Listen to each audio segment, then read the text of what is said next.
काही स्त्रिया विनाकारण चिडचिड करत नसतात, तर ज्या वयामध्ये काही लोक फिरतात, एन्जॉय करतात, मजा मस्ती आनंद घेतात ना, त्या वयामध्ये त्या स्त्रियांना नैराश्य, ताणतणाव, मानसिक त्रास, घुसमट या सर्व गोष्टींमध्ये जगावं लागतं, आपलं आयुष्य काढावं लागतं. त्यामुळे या सर्व गोष्टी सहन करत असताना, या गोष्टी सगळ्या झेलत असताना त्यांची चिडचिड ही होणारच ना. मग ती आपण समजून घेतली पाहिजे. त्यांच्या जागी जर राहिलात आणि त्यांच्या जागी जाऊन तुम्ही विचार केला तर तुमचीही हमखास चिडचिड होणार. मग चिडचिड करणारी स्त्री तुम्हाला दिसते, पण तिच्या मनामध्ये तिची बेचैनी कोणालाच दिसत नाही.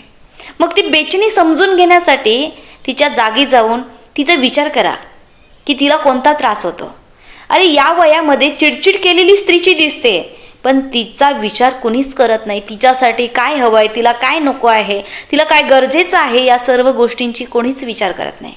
फक्त तिची ओरडते का, चिडते का, भांडते का, या सर्व गोष्टी तुम्हाला नको वाटतात. पण त्या पाठीमागची चिडचिड का होते याचं कारण कुणीच शोधत नाही. बरोबर ना?